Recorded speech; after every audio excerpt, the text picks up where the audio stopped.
Hello, everyone. Thank you. Shoe change. Shoe check. Thank you guys so much for coming. Thank you for the energy, the vibrancy. We have an amazing podcast in store for you with two amazing people that I've connected through my journey of belonging, my journey of understanding where I fit in, and they really helped me, and they're one of the reasons why BLAXPO is this successful. They put that mindset, and this is what the gems that they're gonna drop for you today. So I'll let you introduce yourselves. I wanna thank everyone who's tuning in virtually. We appreciate you, we see you, we can hear you. However, enjoy this podcast, and we are on 30-minute time, and this conversation for sure can go over. Maybe, look, she's already negotiating 5 extra minutes. I learned in the last podcast. You'll get your timestamps in the back, okay? Well, enjoy, everyone, and thank you again for coming to BLAXPO. Are we on? Me first? Ooh, okay. Hi, everyone. My name, first of all, there's so many familiar faces in this room, and it's both heartwarming and a little bit unsettling for me because I tend to speak in spaces where I don't know that many faces. So I'm like uncomfortably happy. My name is Daniele-Jocelyne Otou, also known as Danny Joe, also known as DJ, also known as Joss. I am the co-founder of New Room. My business partner, Erin Willett, is sitting right here, and we do organizational transformation through the lens of what we call ideas, so inclusion, diversity, equity, anti-racism, and social impact. We merge ideas with innovation frameworks and leadership development frameworks in order to help organizations, small, medium, large, move through big periods of change in a very holistic and sustainable way. Your turn. I didn't know if you were going to let me go or if that was just going to be the entire 30. You can go. You can go. I appreciate it. Thank you. Good afternoon, everyone. Unlike you, I don't know anybody here, or a couple people. There are a couple friendly faces in the crowd, and that's okay. I do my best work in front of strangers, so I'm glad that I get to be here with you. My name is Joel Scales. I'm the Executive Vice President of Jamieson Worldwide Global Strategy and E-commerce for Jamieson Wellness. For those of you that are in the room, we have a booth right outside there, so if you haven't yet, please come by and say hello. The team would love to talk to you. And for those of you who are watching remotely, go to our website and please buy some vitamins. We are, please. Subtle plug. All right. Well, I'm in sales now, and that's what I'm doing. I'm selling. We are a world-leading vitamins, minerals, and natural health supplements brand and manufacturer. Our head office is, depending on who you ask, either right down the street here at Yonge and Adelaide or in Windsor, Ontario, where we have production facilities and a ton of very happy and amazing people on the team. So really excited to share the next, let's call it 30. Okay. 30 minutes with you. We're going to do a little question and answer, and hopefully that'll get us into some really good conversations. You first. All right. Yeah.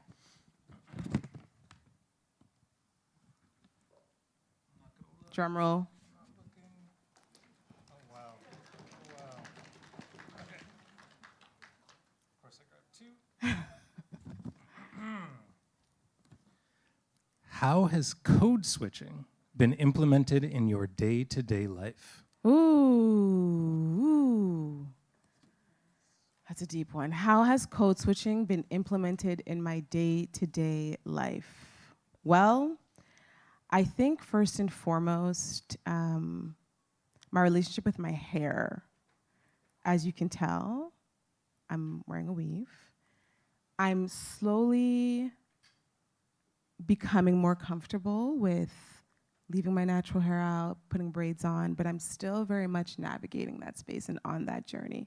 So for the folks who are on that journey, I just want you to say that, I just want to let you know that you are not alone, and that that's a process. I think also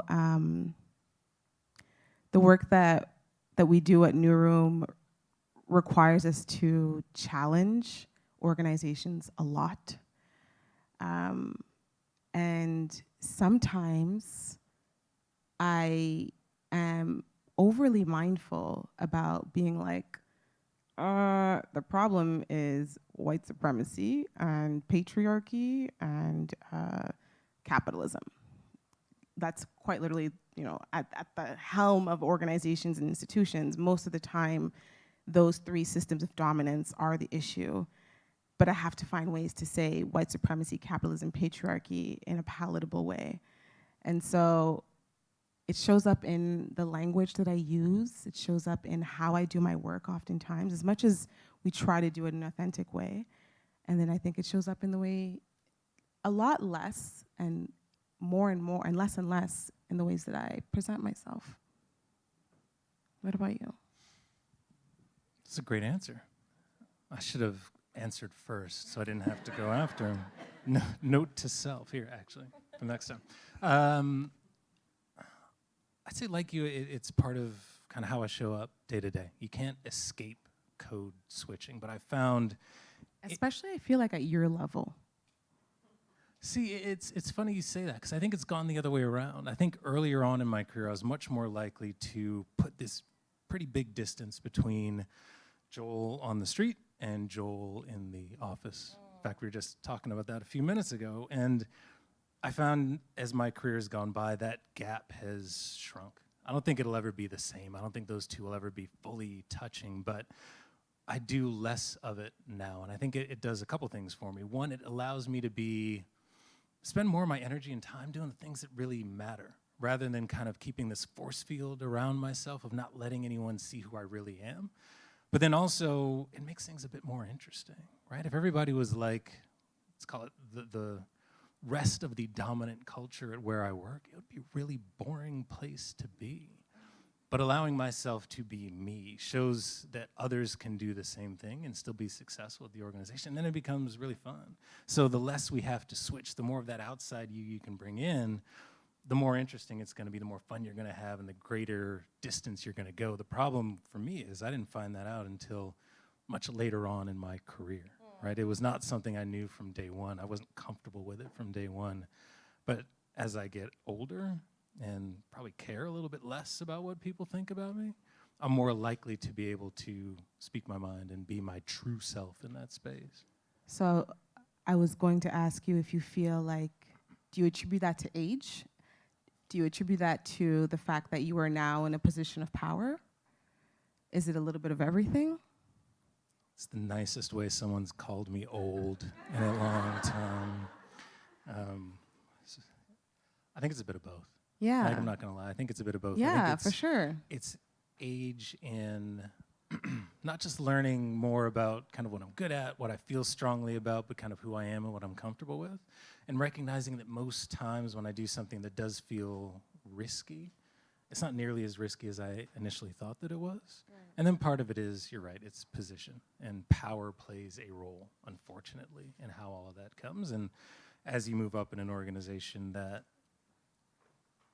let's call it, need to self-censor or to hide certain parts of yourself, it goes away a little bit. Right.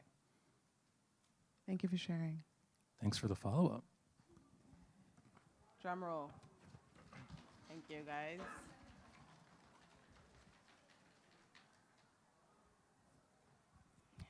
When you walk into a room, why are you laughing? I didn't even finish yet. Do you consider how people perceive you and associate your skin color with prejudices? 100%. I laughed because when I walked into the room, we talked about this. It's warm in here. For those of you watching virtually, it's a little warm. And I'm wearing green tweed because it looks fantastic. Fire suit. But it's hot, so the jacket is behind me. And I bring all of that up because as a 6'3" black man in Toronto, I'm constantly aware of the reactions that people have to me when I walk into a space, or when I run down the street as I go for a run in the city. And it definitely affects how I show up. It affects how I dress when I go to the grocery store, how I interact with people on a day-to-day basis, because I know, I shouldn't say I know. I think I know what's going on in their heads when they see me coming down the street. And so that's definitely something that I'm cognizant of, and I wear it outwardly in kind of how I show up. I think that's a bit of the armor that I wear to protect myself from that every day. And if it happens to look fly, that's the best part. But that's how I handle it, and how I guess cope with it, and it kind of make it my own. Can I throw that question back at you before you ask me a follow-up? Yes. I'm on the same page, although I have to say, I don't know if Nicole is still here. Did she leave? Okay. One thing, I had spoken at Nicole's very first For Brown Girls brunch, and there was a Black doctor there. And the doctor, and I remember this to this day, and I think about this almost once a month, if not more. The doctor there said that, we often talk about white privilege, but what we don't talk about is the Black advantage. And I remember that so soundly because it ties back to work that Erin and I are learning now around asset framing, and around the fact that the words that we use and the descriptors that we use and the stories that we tell either contribute to stigmatizing and or to reshaping the narrative. And so it's not so much that, the skin color is a barrier, it's the system that's a barrier. And I think it's important that we learn to name the system as the barrier, not the skin color as a barrier. And that we learn to define ourselves through our aspirations and our contributions, and not only through, our hardships and disenfranchised and marginalized and all of these labels and descriptors that hinder us. All this to say that I think about the Black advantage often when I walk into a room.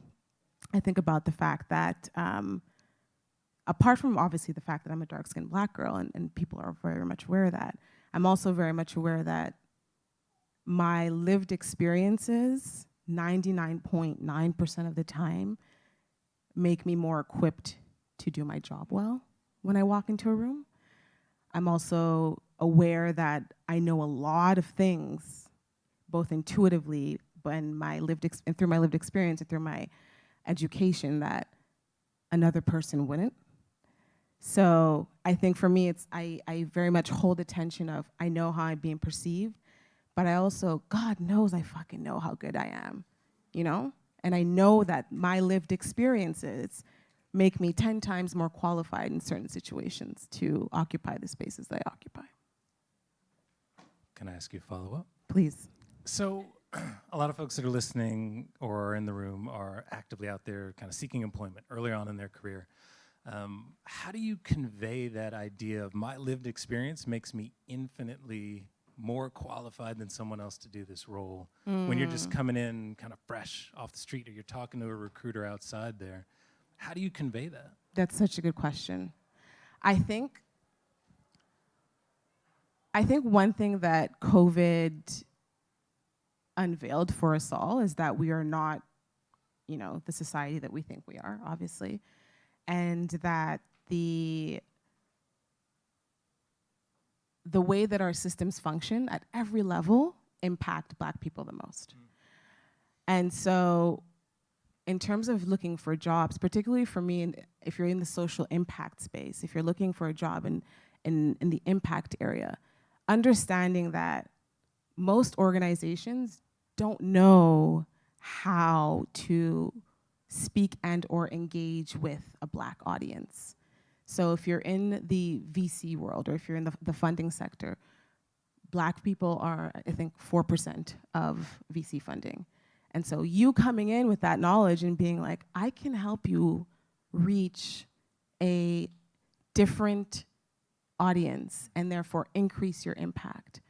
We just got we're working with a client right now, and they're trying to affect the healthcare system. And while I was listening to them speak the other day, I was wondering, okay, but if you're trying to affect the healthcare system, are you mindful of the fact that Black and Indigenous people are 10 times more affected by the cracks of the healthcare systems, and what's your strategy there? So I think being aware of the fact that we are mindful of how the system fails to serve us, and that we can come in with the tools and the resources and the community engagement, their community contacts to further their impact is a way to go about it. Does that answer the question? That was a long-winded answer. Okay. Back at you.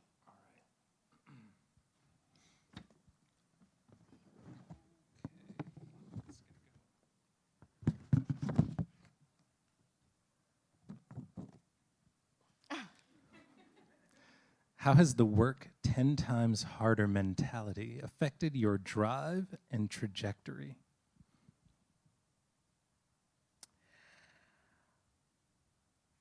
Oh, how has the work 10 times harder affected my drive and trajectory?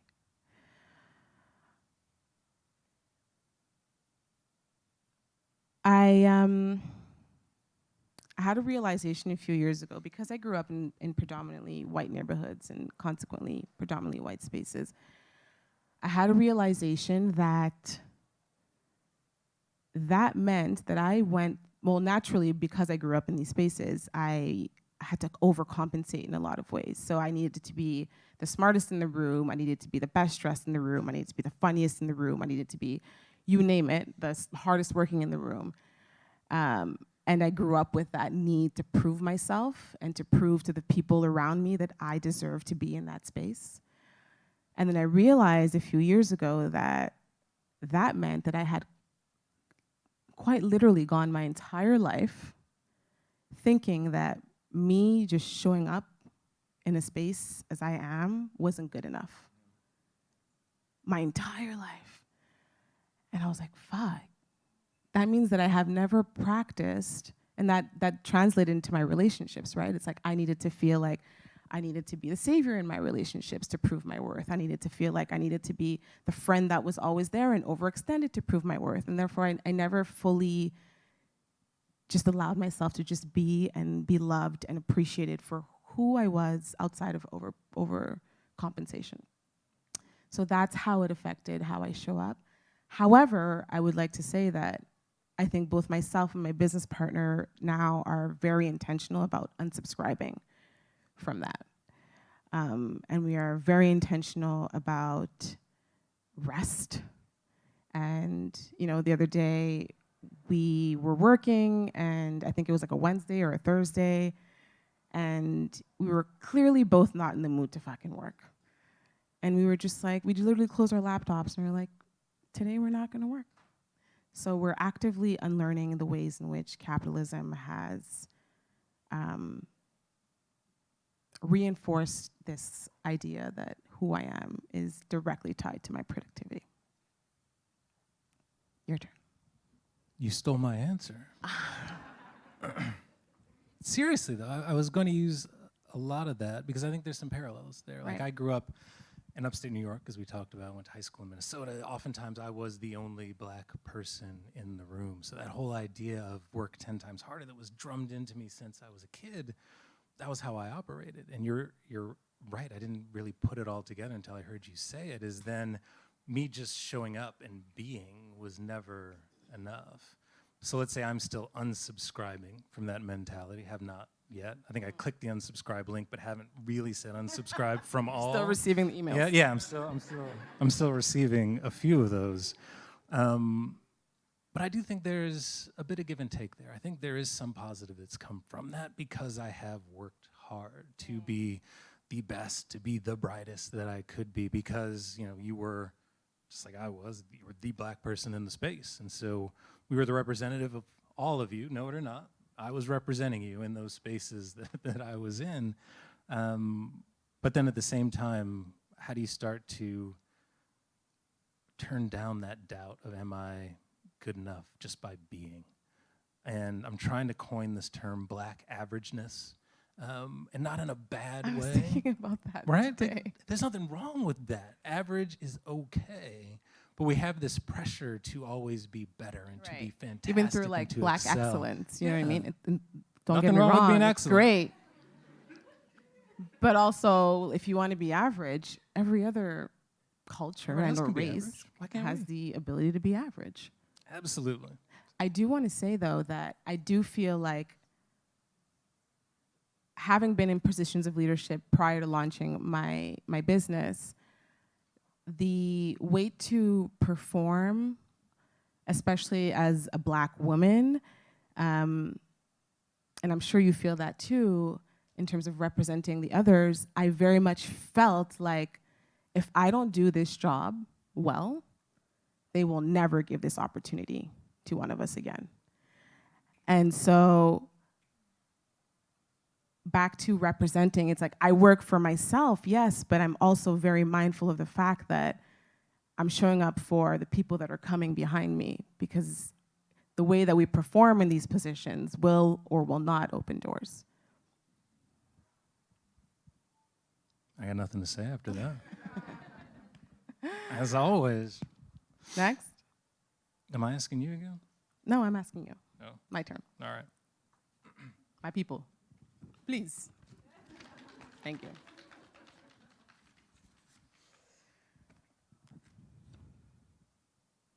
What does it mean to you when someone says, I don't see color? I don't know if you could hear this for those remotely, but there was an audible groan in the crowd. It was, oh. I feel the same way. Like, if that's what you say, you're just not a serious person, right? Like, you just, what are we doing here? What's the point? Like, I think as all of us who are here understand, like, being Black is part of just who we are. That's how we show up. That is part of our identity. So when you say that you don't see color, you don't see me. And you don't see the things that make me who I am, what makes me great, what makes me proud to walk in any of these spaces and be me. And so, I don't know, I to give it up a little bit, we had the questions beforehand, so we looked at some of these before. Did you? Stop it. And no, don't believe her. She's No. first. Did you actually have these beforehand? Of course I did. You didn't have these? No. So she's this brilliant without having the questions beforehand. I can't. You didn't have it? No. I'm sorry. I shouldn't have said anything. Pretend like I didn't say that. They can edit this out later. Just edit all this part out. It's live. They'll edit it. See, now I'm totally off track. I'm so sorry. No, it's all good. It's all good. Yes, the I don't see color. I totally understand what you're trying to say there, the sentiment that comes across. But to me, that's just a lack of understanding of I call the definition of what makes someone who they are. And this idea that by denying me that, it gets back to that whole idea of us having to be excellent to be in a place. I think now you are denying me my right to be who I am because you're choosing that that's not important to you. Also, like, of course you see my color. Let's just get into the actual fact of it. You see my color, so don't tell me that you don't. You see this chair, you see the floor, you see that I'm a Black person. And even if you don't see it, the rest of the world does. And that's had an impact on how I have lived, it has an impact on how my kids will grow up. And the work that we do here is to make sure that they grow up with better connotations and that best experience that they can have of being Black and having that Black advantage when they come into a room. So this idea that you don't see color, like, come on, forget that. That's ridiculous. You know, you said, even if you don't, the rest of the world does. And I think for me, that's the biggest thing. I think my white friends who do say that, or who did, because now they don't learn, who did say that, I think, obviously the intention there is to say, like, I'm your friend because I love you and because, I see you for who you are. And I appreciate that. And I think in an ideal world, in a utopic world, we wouldn't see color. And in a utopic world, we would all be one, and we would all understand that we have a shared human experience, et cetera. The reality, obviously, is that it's not a utopic world, and the reality is that my color affects my access to funding, it affects my health, my access to healthcare, it affects my relationship to myself. It affects how my child is perceived. It affects everything. And so I think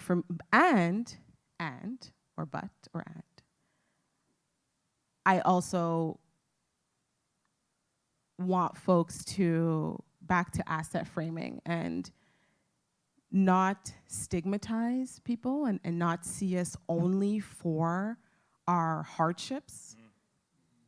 And so I think for me, it's that constant balance of how do we acknowledge the fact that our color, or the system rather, plays as a barrier to us living in our color fully, and how do we get folks to see us for our contributions, for our aspirations, for our intellect, for our love, for our care, for our skill sets that are completely detached from our adversities.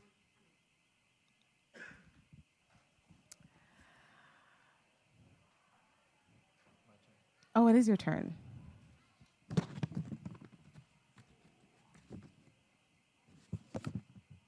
How are we on time? Oh, we got time. Don't worry. Oh, wow. 6 minutes. I thought we had 10. How have you injected your own identity, culture, and realities into the work that you do? Oof.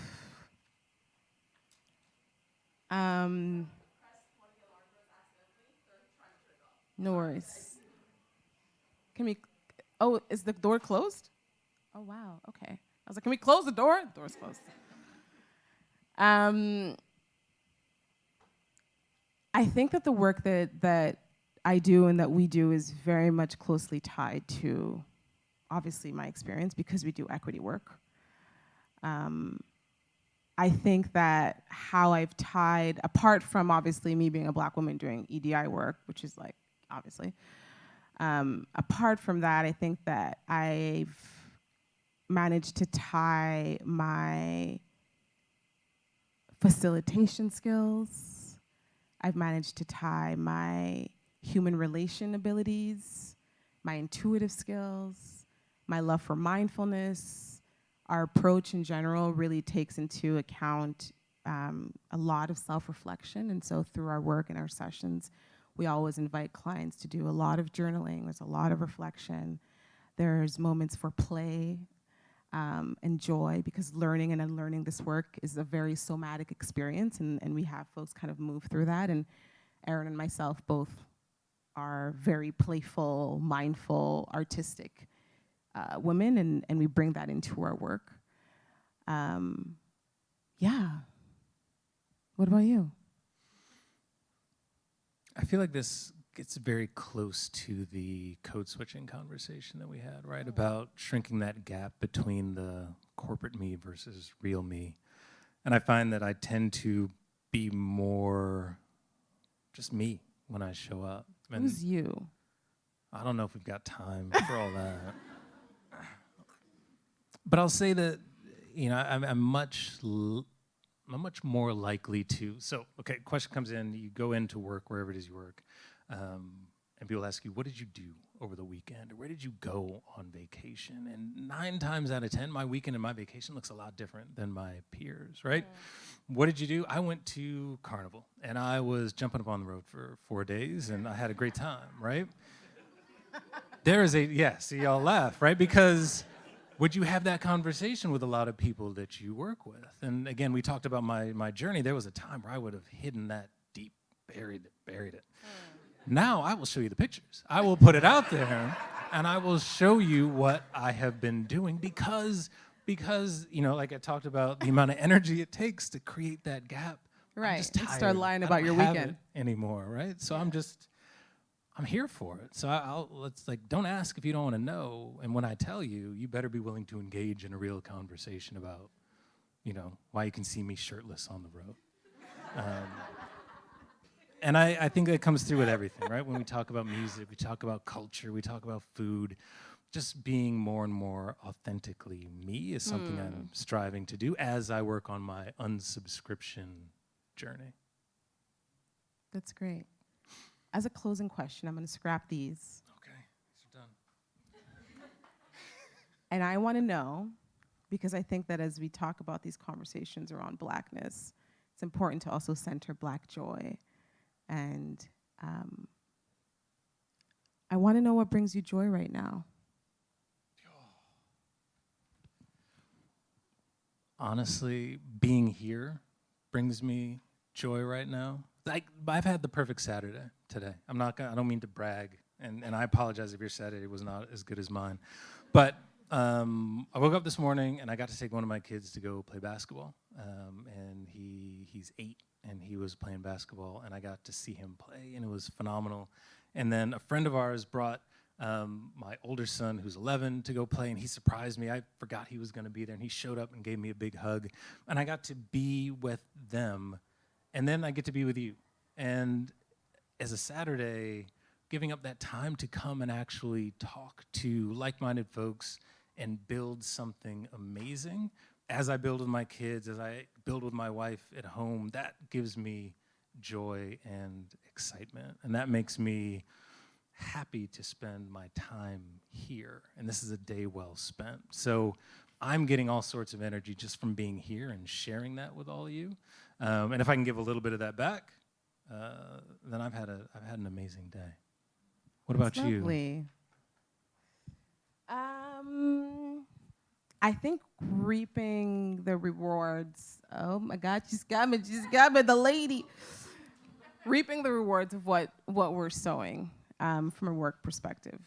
We put a lot of time and energy and love and passion into what we do, and the seeds are starting to, and I'm sure a lot of people can relate to this. Like when you're an entrepreneur, or if you do community work, you pour so much, and you're pouring, and you're pouring, and you're pouring, and you're pouring, and it's very rare that you get poured back into.